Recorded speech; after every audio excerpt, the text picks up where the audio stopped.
இந்த வாரம் ஷோடச வர்க்க கணிதத்தில் D12 துவா தசாம்ச வர்க்க கணிதம் பார்த்துட்ருக்கோம். முதல் பகுதி போன வாரம் பார்த்தோம். சிறந்த ஆதரவு கொடுத்துருக்காங்க, நிறைய பேர் சொல்லியிருக்காங்க. அம்மா அப்பாவுடைய ஆரோக்கியங்கள், அவங்கள பற்றின நோய் நொடிகள் எப்படி இருக்கும், அப்புறம் ஜாதகருக்கான பிராரப்த கர்மா பித்ரு கர்மா எப்படி வருதுன்றதுலாம் ரொம்ப தெளிவாக சொல்லியிருக்கீங்க அப்படின்னு சொன்ன எல்லாருக்கும் வாழ்த்தியவங்களுக்கும் நன்றி முதற்கண். நம்ம சேனல் இன்னும் சப்ஸ்கிரைப் பண்ணாதவங்க பெல் பட்டன் ஐக்கன் கிளிக் பண்ணி சப்ஸ்கிரைப் பண்ணிக்கோங்க. தொடர்ந்து வீடியோக்கள் உங்களுக்கு வரும். ஒருவேளை பழைய வீடியோக்கள் எல்லாம் பார்க்கல அப்படின்னா நீங்கள் கோர்ஸ்லேயோ அல்லது பிளேலிஸ்ட்லேயோ போயிட்டு நீங்கள் உங்களுக்கு தேவையான வீடியோக்களையோ ஷார்ட்ஸையோ பார்க்கலாம். உங்களுக்கு எதுவும் சந்தேகங்களோ கருத்துக்களோ இருந்தால் தாராளமாக கமெண்ட் செக்ஷனில் அந்த வீடியோக்களையே பதிவிடுங்க. உங்களுக்கு 24 மணி நேரத்துக்குள்ளே கண்டிப்பாக அதுக்கான பதில் என் தரப்புலேருந்து வரும். இப்போது இந்த வாரமும் நம்ம ஷோடச வர்க்க சக்கர கணிதத்தில் என்ன பார்க்க போகிறோம்னா D12 துவா தசாம்ச வர்க்க கணிதம் தான் தொடர்ச்சியாக பார்க்க போகிறோம். இது 2ஆம் பகுதி. இந்த இதில் என்ன பார்க்க போகிறோம் அப்படின்னு கேட்டோம்னா, ஜாதகருக்கும் அவங்க பேரண்ட்ஸுக்குமான உறவு முறை எப்படி இருக்கும், ஜாதகர் பிறந்தப்ப இவங்க பேரண்ட்ஸோட நிதி நிலைமை எப்படி இருந்திருக்கும், அந்தஸ்து எப்படி இருந்திருக்கும், அதுக்கப்புறம் ஜாதகருக்கு பூர்வீக சொத்துக்கள் இருந்தால் கிடைக்குமா இல்லை சிக்கல்கள் வருமா அப்படின்ற விஷயங்கள். அதுக்கப்புறம் இந்த மாந்தின்னு ஒரு கிரகம் இருக்குது, சனியினுடைய மைந்தன்னு சொல்லுவோம். இதை பெரும்பாலும் நிறைய பேர் இக்னோர் பண்ணிடுறோம். அந்த மாந்தி தன்னுடைய வேலையாக துவாதசாம்சத்தில் என்ன காரகத்துவத்தை தருது, அது எப்படி பாதிப்பு உருவாக்குது அப்படின்ற விவரங்களை இந்த வார வகுப்பில் நம்ம பார்க்க போகிறோம். அதற்கு முன்னாடி இந்த D12 துவா தசாம்ச வர்க்க சக்கரம் நம்ம கணிச்சதை இங்கே பார்வைக்காக ரெஃபரன்ஸ்க்காக உதாரண ராசி கட்டத்தோடையும் அதற்கான D12 துவா தசாம்சத்தையும் கொடுத்துருக்கிறேன். இது பார்வைக்காக மட்டுமே. பொதுவாக ஜாதகருக்கும் ஜாதகருடைய பெற்றோருக்குமான உறவு முறை எப்படி இருக்குது அப்படின்னு தெரிஞ்சுக்கிறதுக்கு நம்ம முதல்ல D12 லக்னத்தை பார்க்கணும். அப்புறம் D12 தந்தையாய் குறிக்கக்கூடிய D12 9ஆம் பாவகம் மற்றும் காரகரான சூரியன். அதுக்கப்புறம் D12 தாயார் குறிக்கக்கூடிய 4ஆம் பாவகம் மற்றும் காரகர் சந்திரன். இதை கவனிக்கணும். அப்போ இந்த D12 லக்னாதிபதியும் 9ஆம் அதிபதியும் ஒன்னோட ஒன்று தொடர்புபட்டு கேந்திர திரிகோண ஸ்தானங்களில் 1, 4, 5, 7, 9, 10 இந்த இடங்கள் இருந்தால் ஜாதகருக்கு தந்தையார் மேலே அளவு கடந்த மரியாதை, பாசம் எல்லாமே இருக்கும். அதே நேரத்தில் இந்த D12 லக்னாதிபதியையோ அல்லது 9ஆம் அதிபதியோ அல்லது லக்னத்தையோ இந்த சூரியன் பார்த்தா, அந்த காரகர் சூரியன் பார்த்தார்னா ஜாதகருக்கு தந்தையார் தனது ரோல் மாடலாக இருப்பார்.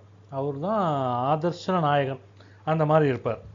அதுவே D12 லக்னாதிபதியும் 4ஆம் அதிபதி D12 4ஆம் அதிபதியும் இவங்க 2 பேரும் சேர்ந்து சுபஸ்தானங்களில் கேந்திர திரிகோணங்களில் அமர்ந்திருந்தாங்கன்னா தாயாரோட ஜாதகருக்கு அசாத்தியமான ஒரு பாசப்பிணைப்பு, மனப்பிணைப்பு எல்லாமே இருக்கும். அதே நேரத்தில் காரகரான சந்திரன் D12 லக்னத்துக்கோ அல்லது லக்னாதிபதிக்கோ திரிகோண ஸ்தானங்கள் அதாவது 1, 5, 9 இருந்தால் தாயார் ஜாதகரை ரொம்ப ப்ரொடெக்டிவாக பார்த்துப்பார்.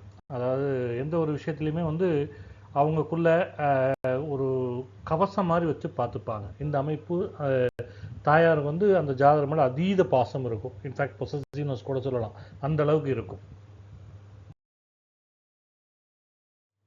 பொதுவாக நாம் கவனிச்சிருப்போம், ஒரு ஜாதகருக்கு அவங்க பேரண்ட்ஸுக்கு இடையில் பார்த்தீங்கன்னா பயங்கர சண்டை இருக்கும், ஈகோ இருக்கும், மனக்கசப்பு இருக்கும், கருத்து வேறுபாடுலாம் இருக்கும். இது கணிக்கவே முடியாது அப்படின்னு நினச்சிட்டு இருப்போம். கிடையாது, ஈஸியாக கணிக்கலாம். இது D12 6, 8, 12ன்னு சொல்லப்படுற மறைவு வீடுகளை கவனிக்கணும். எதற்கு 6, 8, 12? D12 அம்மாவுக்கோட மனக்கசப்பு இதெல்லாம் இருக்குன்னா 4ஆம் பாவத்துக்கு 6, 8, 12 பார்க்கணும். அப்பானா D12 9ஆம் பாவத்துக்கு 6, 8, 12 கவனிக்கணும். அப்போது இந்த D12 லக்னாதிபதியும் D12 9ஆம் அதிபதியும் ஒன்றுக்கு ஒன்று சஷ்டாஷ்டகமாக, அதாவது 6, 8 இருந்ததுன்னா கண்டிப்பாக வாழ்நாள் முழுவதும் தந்தையாரோட ஜாதகர் கருத்து வேறுபாடு, ஈகோ, பிரச்சனைகள், இதில் சண்டைகள் இது எல்லாமே இருக்கும். சில நேரத்தில் பேச்சுவார்த்தை இல்லாத சூழல்லாம் இருக்கும்.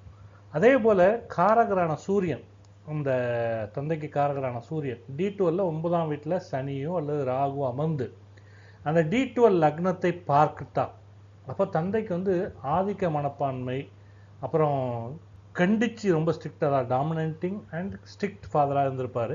அதனால ஜாதகருக்கு வந்து மன உளைச்சல், மன பாதிப்பு ஏற்பட்டு தந்தையோட அதுக்கப்புறம் பேச மாட்டாங்க, அந்த மாதிரி இருக்கும்.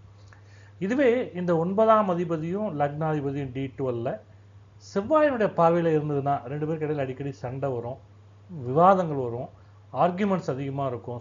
இதெல்லாம் வந்து அது எப்படின்னு கேட்டால் கை கலப்பு கூட சில நேரத்தில் வரும், அந்த மாதிரி இருக்கும். இது தந்தையோட கருத்து வேறுபாடு, ஈகோக்கான நிலைகள். அதுவே தாயாரோட அப்படின்னு கேட்டால் D12 4ஆம் அதிபதி லக்னத்துக்கு 6, 8, 12 அல்லது D12 லக்னாதிபதி 4க்கு 6, 8ல் அமர்றது தாயாரோட மன அமைதியின்மை, கருத்து முரண்பாடு இதெல்லாம் நடக்கக்கூடிய வாய்ப்புகள் அதிகமாக இருக்கும். அதே போல் D12ல சந்திரன் வந்து கேதுவோடு சேர்ந்து எங்கேயாவது அமர்ந்திருந்தா அப்போ தாயார் வந்து ஒரு உணர்ச்சி பூர்வமான ஈர்ப்பு அது குறைஞ்சி ஒரு விதமான என்ன சொல்கிறது, ஒதுங்கியே இருப்போம், ரொம்ப பேச மாட்டாங்க, பார்த்தா ஒதுங்கி இருக்கு, அந்த மாதிரி ஒரு டிட்டாச்சாக இருப்பாங்க. அதுக்கான பாதிப்புகள் இருக்கும். அடுத்ததா இந்த ஜாதகர் தனது தாய் தந்தையை தன் கூட வச்சு பராமரிப்பாரா இல்லை சுமையாக நினைப்பாரா அப்படின்ற ஒரு கேள்வி வரும்பொழுது, இது சுமைன்னு சொல்றத விட தனியாக பிரிஞ்சு இருப்பாரா அப்படின்னு எடுத்துக்கலாம். அப்படி எடுத்துக்கிட்டால் இந்த D12ல 10ஆம் பாவகம், 2ஆம் பாவகம் மற்றும் 12ஆம் பாவங்களை பார்த்தோம்னா இதுக்கான விடை கிடைக்கும். எப்போது பொதுவாக 9ஆம் வீட்டுக்கும் 4ஆம் வீட்டுக்கும் 2ஆம் பாவகத்தை பார்க்கணும். 9ஆம் வீட்டுக்கு 2ஆம் பாவம்ன்றது தந்தையாக இருக்கும், 4ஆம் வீட்டுக்கு 2ஆம் பாவம்ன்றது தாயாக இருக்கும். அப்போது இந்த 2ஆம் வீடு 9ஆம் வீட்டுக்கு அப்படின்றது எது? D12ல 10ஆம் பாவகம். அதுவே 4ஆம் வீட்டுக்கு 2ஆம் வீடுன்றது என்ன? D12ல 5ஆம் பாவகம். இது ரெண்டும் வலிமையாக இருந்ததுன்னா ஜாதகர்கள் வந்து பெற்றோரோட இறுதி காலம் வரைக்கும் அவங்கள தம் பக்கத்தில் வச்சு தன் வீட்டிலேயோ இல்லை தன் பார்வையிலையோ வச்சு பாதுகாப்பாங்க, பராமரிப்பாங்க. அதுவே D12 லக்னத்தில் சுப கிரகங்கள் சொல்லப்படுகிற குரு சுக்கிரன் இருந்தால் அந்த ஜாதகர் இவங்களை பராமரிக்கிறது தன்னுடைய கடமையாக நினைப்பார். எந்த ஒரு காரணத்துக்காகவும் யாருக்காகவும் இது பண்ணாமல் காம்ப்ரமைஸ் பண்ணாமல் தன்னுடைய தலையாய கடமை நினச்சி அதை செய்வார். அதே நேரத்தில் D12ல லக்னாதிபதி D12ஓட 12ஆம் வீட்டில் மறைஞ்சிருக்கார்.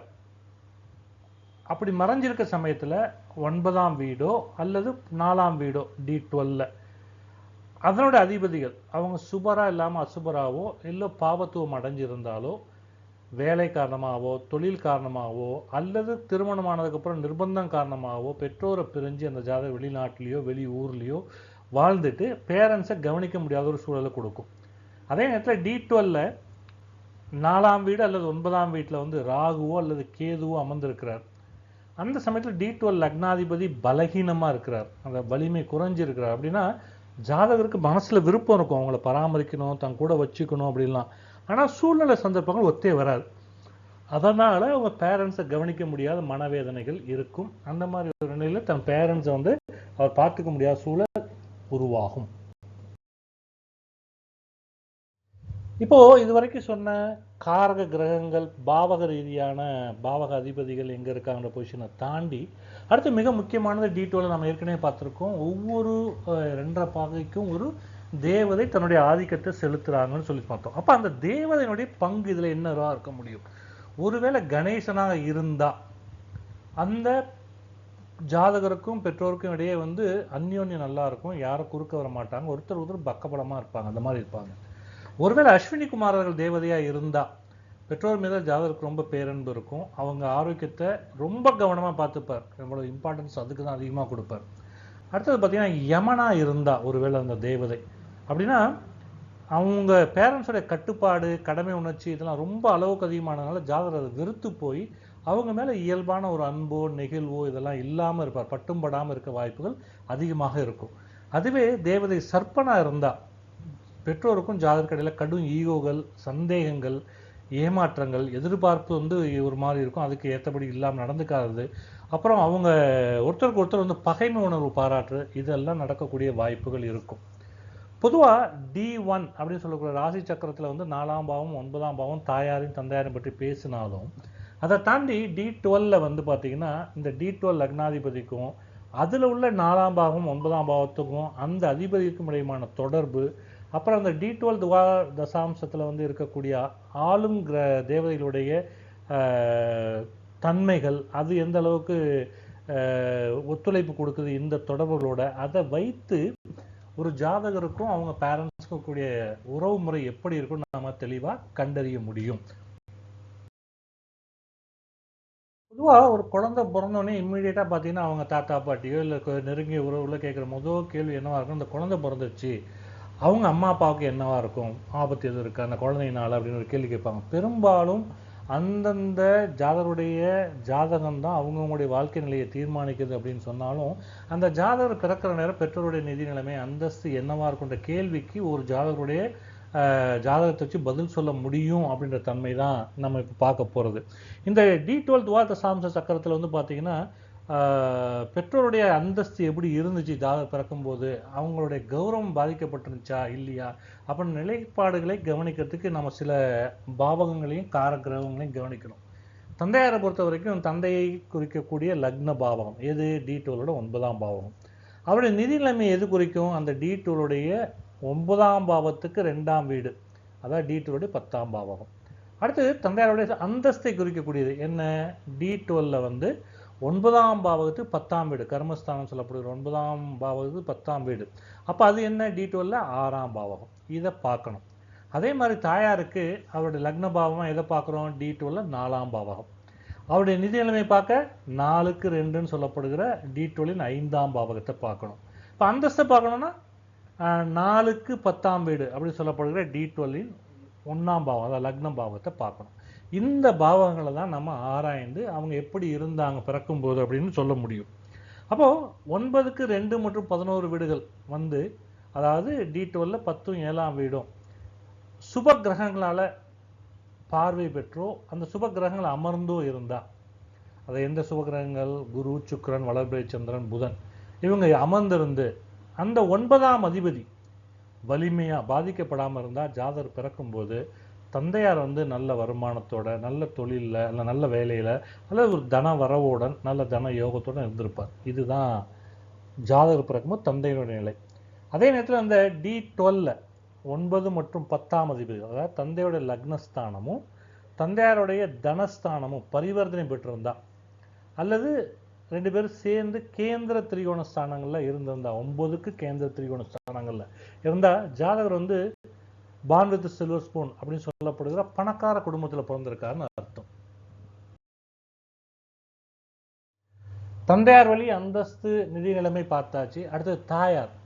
தாயார் அப்படின்னு பார்க்கும்பொழுது D12 4க்கு 2ஆம் பாவமான 5ஆம் வீட்டில் வந்து சுக்கிரனோ அல்லது வளர்பிறை சந்திரனோ, அல்லது சந்திரன் இந்த இடத்துல ஆட்சி உச்சன்றது வளர்பிறைக்கு தேய்பிறைக்கும் கிடையாது, சந்திரனுக்கு ஆட்சி உச்சம் பெற்றிருந்து அமர்ந்திருந்தால் ஜாதகர் பிறக்கும்போது தாயார் வந்து அவருக்கு சொந்தமாக நகை, சீதனம், சொத்து, நிதி சுதந்திரம் இப்படி எல்லாத்தையும் எடுத்துகிட்டு வந்திருப்பார். அப்படி தான் இருந்திருப்பாங்க. அப்போது இதுதான் வந்து தாயார் தந்தையாருடைய நிதி நிலைமை எப்படி சாதகமாக இருந்ததுன்னு சொல்கிறது. ஒருவேளை D12 9ஆம் அதிபதியும் D12 வந்து 9ஆம் அதிபதிக்கு 9ஆம் பாவத்துக்கு 2ஆம் பாவத்தினுடைய அதிபதி, அதாவது D12 10ஆம் பாவக அதிபதியும் 6, 8, 12 வீடுகளில் மறைவு பெற்றிருந்து அல்லது அங்கே போய் மறைஞ்சிருந்து சனியினுடைய பார்வையால் பிடிக்கப்பட்டிருந்தா ஜாதகர் பிறக்கும்போது கண்டிப்பாக அவங்க தந்தையார் வந்து கடன் தொல்லை, இல்லை வேலை வந்து இழந்திருந்தோ, அல்லது வேலை இருக்கும் வருமானம் சொல்லிக்கிற மாதிரி இருக்காது, அப்படியான கடுமையான நிதி நெருக்கடிகளை சந்திக்கக்கூடிய சூழல் இருந்திருப்பாங்க. இது குழந்தைக்கு வறுமையும் நிதி நெருக்கடியான ஒரு சூழலையும் உருவாக்கி தந்திருக்கும். அடுத்தது வந்து அந்தஸ்து. இது வந்து தன ஸ்தானங்களுடைய நிலை. அந்தஸ்துன்றது என்ன, பெற்றோர்கள் வந்து ஒரு உயர் பதவியிலையோ அல்லது அரசாங்க யோகம் கொண்டவங்களாவோ அல்லது சமூகத்தில் சொல்லிக்கிற மாதிரி ஒரு கௌரவம் கொண்டவங்களா இருப்பாங்களா ஜாதகர் பிறந்திருக்கும் போது அப்படின்னு கேட்டால் அதுக்கு என்ன பண்ணணும், D12 6ஆம் பாவம், அது என்ன, தந்தையாருடைய 9ஆம் பாவத்துக்கு 10ஆம் பாவமான கர்மஸ்தானம், அந்த 6ஆம் பாவகம் அல்லது தந்தையை குறிக்கக்கூடிய 9ஆம் பாவகம், இது வந்து சூரியன், செவ்வாய் அல்லது குருவோட ஆதிக்கத்தில் இருந்து அதுவும் சுபத்துவமாக இருந்தால் ஜாதகர் பிறக்கும்போது தந்தையார் ஒரு குறிப்பிட்ட சொல்லிக்கிற மாதிரி அரசு பதவியிலையோ அல்லது நிர்வாக அதிகாரம் கொண்ட ஒரு தனியாரில் கூட இருக்கலாம், ஆனால் அதிகாரமிக்க ஒரு பதவியிலையோ அரசியல் அல்லது சமூகத்தில் பெரும் மதிப்பும் மரியாதையும் உடைய ஒரு மனிதராக இருந்திருக்க வாய்ப்பு அதிகம். அதுவே D12 லக்னத்தில் D12 4ஆம் வீட்டை அல்லது D12 லக்னத்தை குருவோ அல்லது சுக்கிரனோ அமர்ந்திருந்தோ அல்லது பார்த்தோ, அல்லது 4ஆம் வீட்டையோ அல்லது சந்திரனையோ குரு அல்லது சுக்கிரன் பார்த்திருந்தாலோ தாயார் வந்து நல்ல குடும்ப பின்னணி, கௌரவம், சமூகத்தில் அந்தஸ்து பெற்றவங்களாக இருப்பாங்க. ஏன் இதில் வந்து D12 லக்னம் சொல்கிறோம்? D12 லக்னம்ன்றது தாயாரை குறிக்கக்கூடிய 4ஆம் பாவகத்துக்கு 10ஆம் இடமான கர்மஸ்தானம். அதனால் D12 லக்னத்தை பார்த்து இதை நம்ம முடிவு பண்ணுறோம்.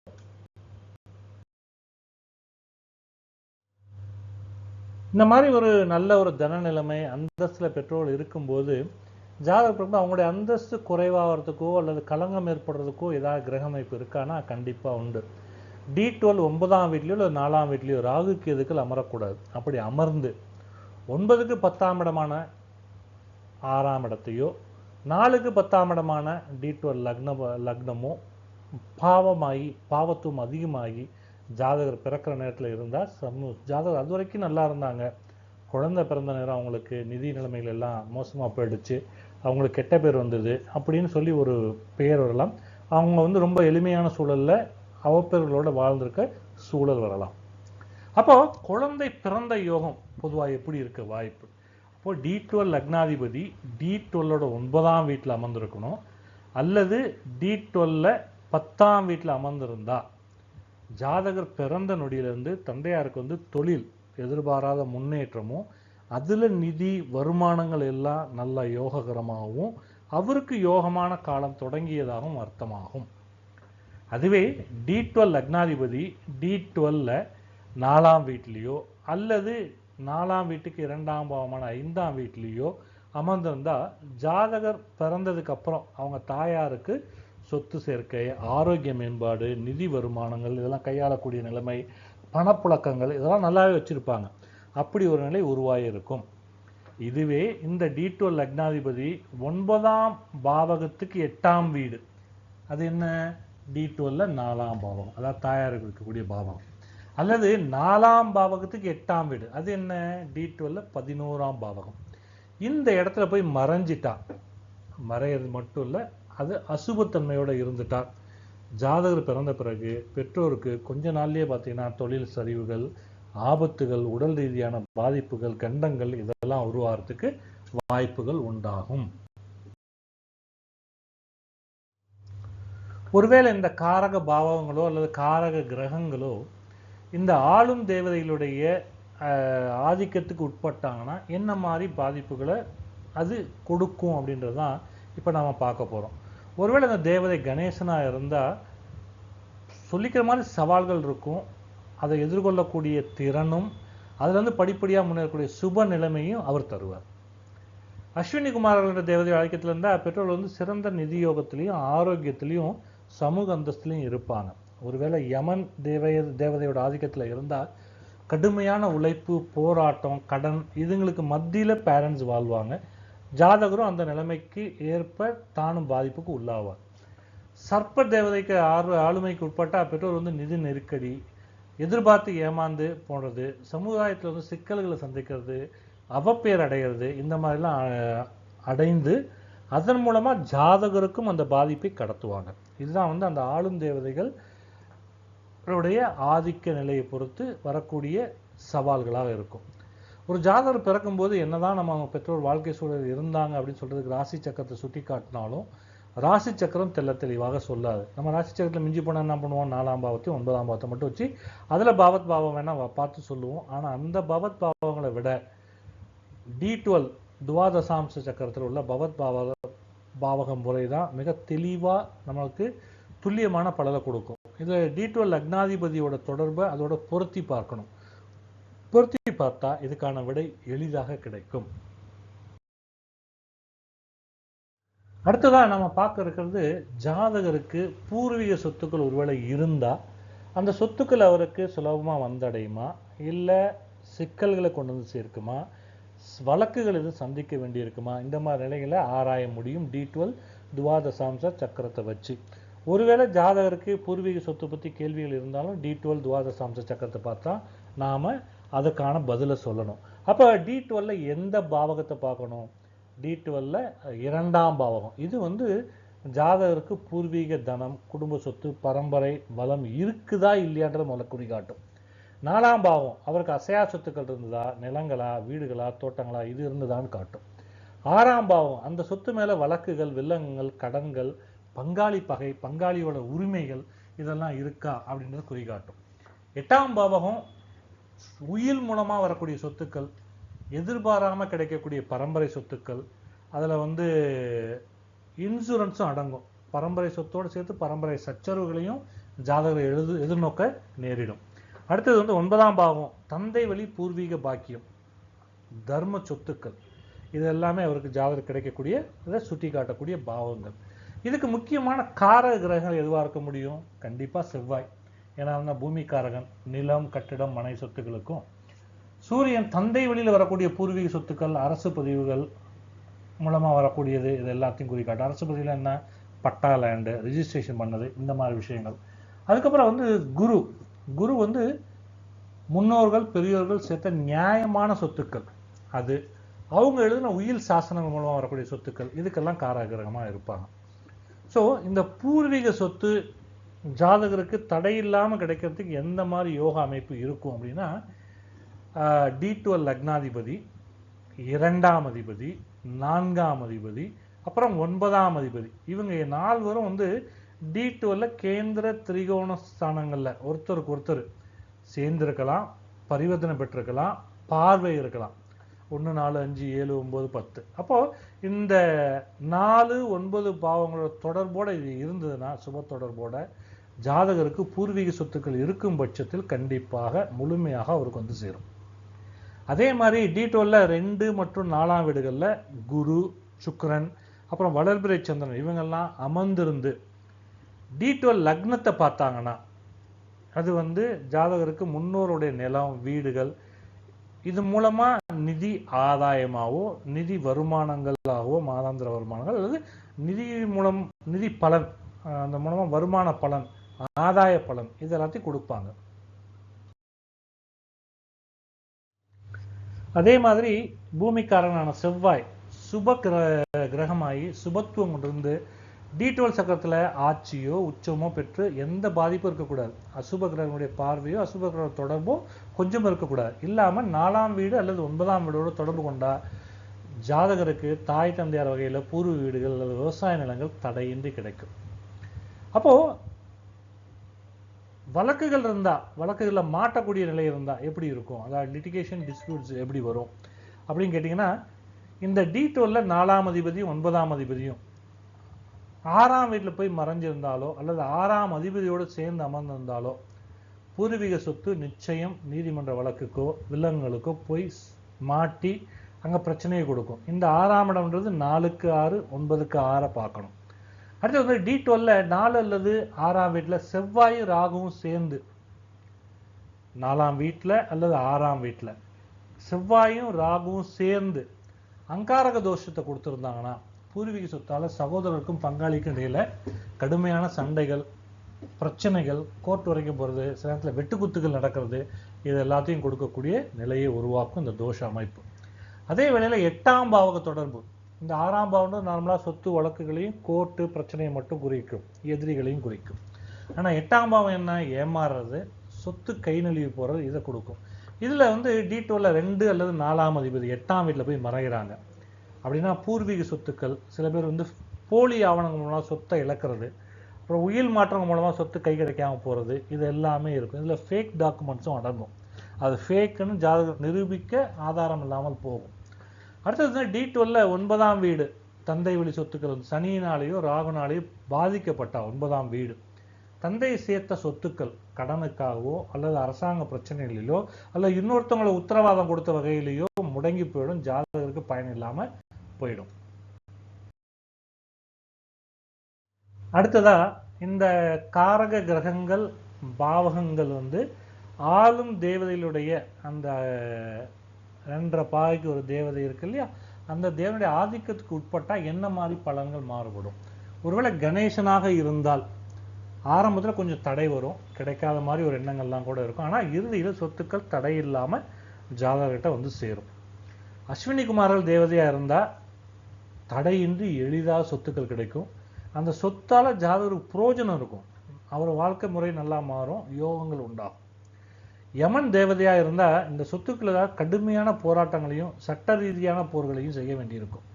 கடைசியால் ரொம்ப போராடி கடைசியாக தான் நியாயம் கிடைக்கும். அந்த நியாயம் தர்ம நியாயம் வழியாக இருக்கும். அடுத்தது வந்து சர்ப்பன் தேவதையாக இருந்தால் கண்டிப்பாக பூர்வீக சொத்தில் பெரிய வில்லங்கம், அந்த சொத்து வந்து இவர் கிடைக்காம ஏமாத்த தர்றது, போலி பத்திரங்கள் அல்லது பொய்யான கையெழுத்துக்கள், இதன் மூலமாக வந்து பங்காளிகள் வந்து பெரிய நம்பிக்கை துரோகம் செய்வது ஏற்படும், அல்லது பங்காளிகள் வந்து இவர் சொத்துக்கு சண்டை வந்து கிடைக்காம பண்ணுறதுக்கான வாய்ப்புகளையும் கொடுக்கக்கூடிய நிலை இருக்கும்.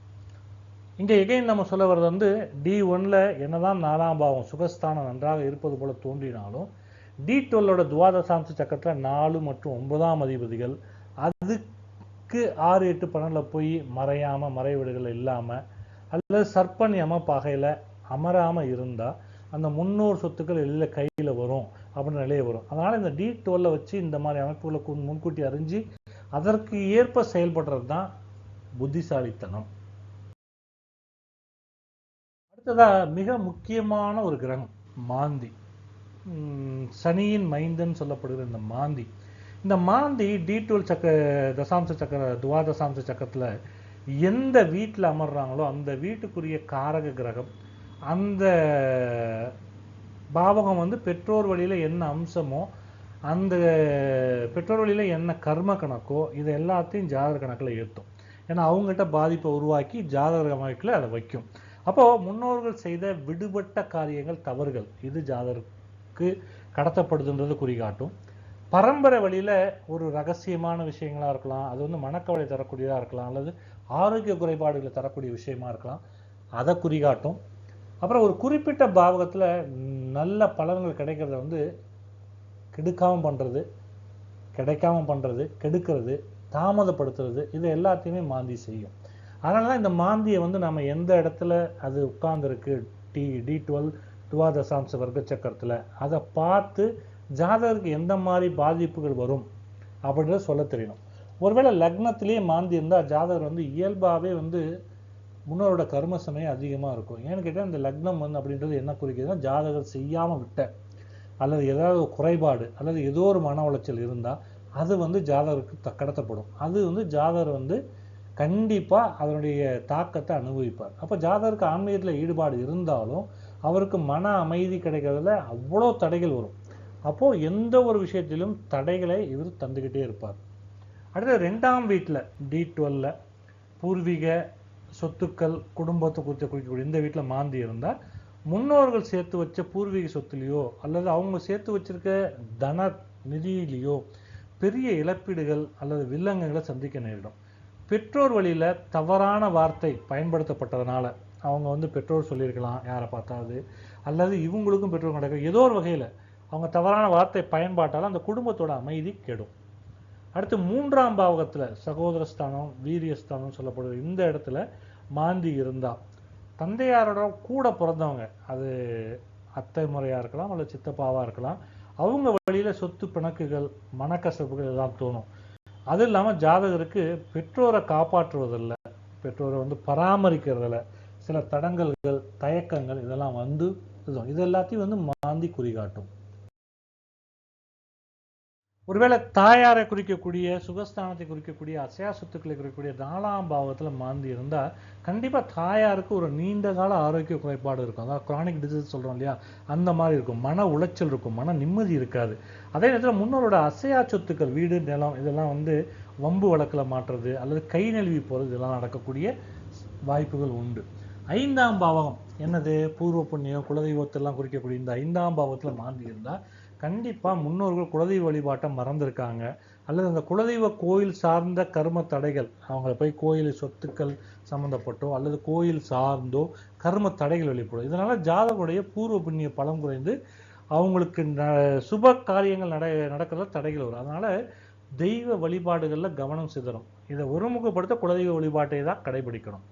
அடுத்தது வந்து 6ஆம் பாவகம். இது என்ன நோய் நொடின்னு சொல்கிறோம். இது வந்து குறிப்பாக மரபணு நோய்கள் கடன்கள் எதிரிகளை குறிக்கக்கூடிய இந்த பாவகத்தில் மாந்தி அமர்ந்தா என்ன ஆகும் அப்படின்னு கேட்டிங்கன்னா தாயார் அல்லது தந்தையார் வழியில் பரம்பரை மரபணு நோய்கள் ஹெரிடிட்டி டிசீசஸ் வந்து ஜாதகருக்கு வரக்கூடிய வாய்ப்புகள் உண்டு. அதே நேரத்தில் பெற்றோர்கள் வாங்கி வைத்த கடன்கள் அவங்க மேலே போடப்பட்ட வழக்குகள் இதெல்லாம் ஜாதகர் ஃபேஸ் பண்ண வேண்டி வரும். அடுத்து பெற்றோருடைய தம்பதி உறவை குறிக்கக்கூடியது, தம்பதி சமயத்தில் பெற்றோர்கள் எப்படி இருந்தாங்க அப்படின்னு உறவை குறிக்கக்கூடிய 7ஆம் பாவகம். இது வந்து இந்த வீட்டில் மாந்தி இருந்தால் பெற்றோர்களுக்கிடையே ஈகோ, கருத்து வேறுபாடு, பிரச்சனைகள், சண்டைகள் இதெல்லாம் இருக்குதுன்றது குறிகாட்டும். அதிகமாக இருந்திருக்கும்னு சொல்லும். ஜாதகருக்கும் பெற்றோருக்குமான உறவில் கூட ஒரு பட்டும்படாத தன்மை, அந்நிய தன்மையை கொடுக்கும். டிஸ்டன்ஸாக இருப்பாங்க ரெண்டு பேரும் அப்படின்றதுக்கான வாய்ப்புகளையும் மாந்தி உருவாக்கும். அடுத்தது பித்ருதோஷம், மறைமுக துயரங்களை, இன்டைரக்ட் சாரோஸ் இதெல்லாம் குறிக்கக்கூடிய இந்த 8ஆம் பாவகத்தில் மாந்தி இருந்தால் இது நார்மலாக ஒரு தீவிரமான பித்ருதோஷத்தை கொடுக்கக்கூடியதாகும். முன்னோருக்கு செய்ய வேண்டிய திதி தர்ப்பண காரியங்கள் விடுபட்டிருக்கு, அதனால் வரக்கூடிய பாதிப்பை குறிக்கக்கூடியது. பெற்றோருக்கு எதிர்பாராத ஆபத்துகள் இருக்கலாம். ஜாதகருக்கு பூர்வீகம் சார்ந்த திடீர் இழப்புகள் அல்லது திடீர் விபத்துகள் இதெல்லாம் ஏற்படக்கூடிய வாய்ப்புகள் உண்டு. அடுத்தது தந்தையார் மற்றும் பித்ருக்களை குறிக்கக்கூடிய 9ஆம் பாவகத்தில் மாந்தி இருந்தால் அப்போது தந்தையாருக்கிடையே கருத்து வேறுபாடுகளை குறிப்பிடும். தந்தையாருக்கும் ஜாதகருக்கிடையே கருத்து வேறுபாடுகளை, ஈகோ, சண்டைகள் இது எல்லாத்தையுமே வந்து கொடுக்கக்கூடியது. தந்தையாருடைய முன்கோபத்தினால குடும்பத்தில் அமைதியின்மை இருக்கும். தந்தையார் வழி முன்னோர்கள் சாப பதிவையும் இது குறிப்பிட்டு காட்டும் மாந்தி. அதன் மூலமாக ஜாதகருக்கு என்ன கர்மா இருக்குது, தடைகள் என்ன எழுது அப்படின்றதையும் இது குறிகாட்டும். 10ஆம் பாவகம் தந்தையாருடைய தொழில், ஜாதகரோட கடமை என்ன அப்படின்னு சொல்லக்கூடிய இந்த பாவகத்தில் மாந்தி இருந்தால் கண்டிப்பாக தந்தையார் வந்து தனது தொழில் வந்து பெரிய சரிவையோ அல்லது களங்கத்தையோ சந்திப்பார். அவர் வந்து அங்கே வந்து அவப்பெயரை சந்திச்சிருப்பார். அப்புறம் ஜாதகருக்கு அவங்க பெற்றோரை பராமரிக்கிறது கடமையாக தெரிஞ்சிருந்தாலும் அவர்கிட்ட நல்ல பேர் வாங்க முடியாது. அதையுமே இது குறிகாட்டும். அப்புறம் 11ஆம் பாவகம் இது வந்து பொதுவாக மூத்த சகோதரம், அப்புறம் லாபங்கள், பெற்றோர் மூலமாக பெற்றோர் கிடைக்க வேண்டிய லாபங்கள் இது எல்லாத்தையும் குறிக்கக்கூடியதாக இருந்தால் இந்த இடத்துல மாந்தி இருந்தால் பெற்றோருக்கு கிடைக்க வேண்டிய நன்மைகளும் பாதிக்கப்படும். அவங்களுக்கு வர வேண்டிய சொத்துக்கள் மூலமாக வரக்கூடிய லாபங்களும் தடைபடும். ஜாதகருக்கு வர வேண்டியது பெற்றோர் மூலமாக அதுவும் தடைபடும், நன்மைகளும் தடைபடும். இது எல்லாமே ரொம்ப தாமதமாக ஜாதகரை வந்தடையும்.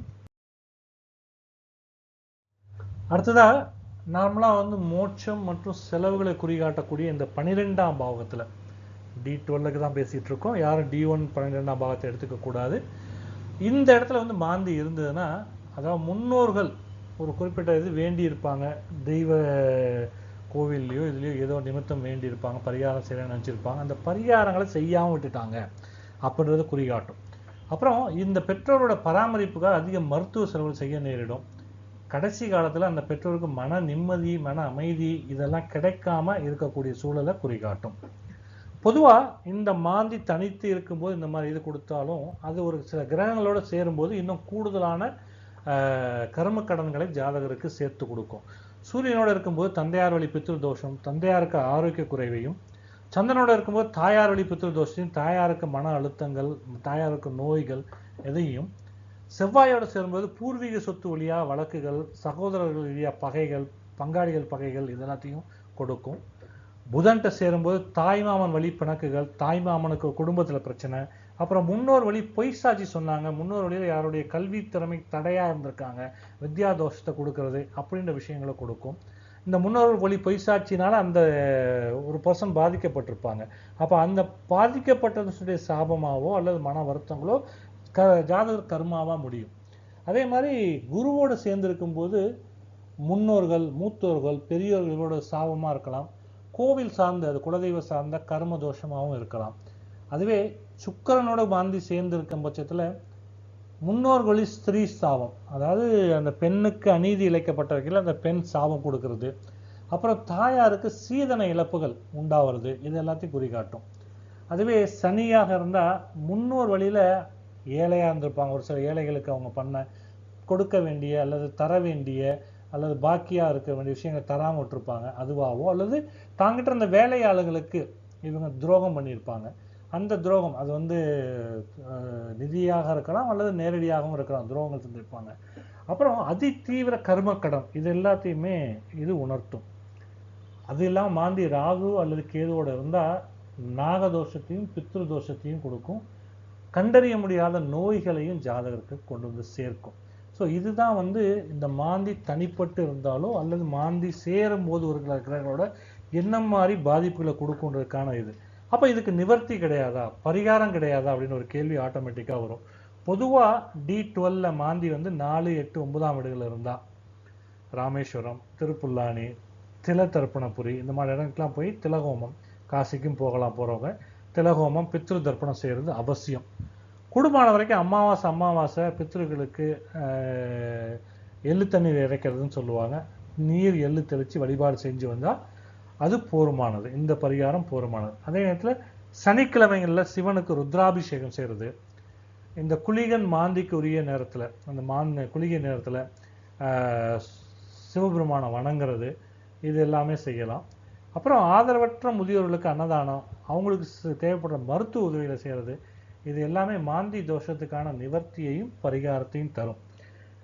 இதுதான் இந்த வார வகுப்பு நாம் பார்த்த விஷயங்கள். D12 துவாதசாம்ச வர்க்க கணிதத்தை வச்சு என்ன பார்க்கலான்றது. இதனுடைய நிறைவு பகுதி அடுத்த வாரம் தொடரும். அதில் நாம் குறிப்பாக நம்ம பார்க்க போகிறதுன்னு பார்த்தீங்கன்னா, மரபணு நோய்கள் ஃபஸ்ட்டுக்கெல்லாம் பரம்பரை மரபணு நோய்கள் எப்படி வரும் அப்படின்றது நம்ம அதை பார்க்க போகிறோம். அந்த பாதிப்பில் இருந்து எப்படி விடுதலை கிடைக்கும் அப்படின்றதுக்கான இதையும் நம்ம தெரிஞ்சுக்க போகிறோம்.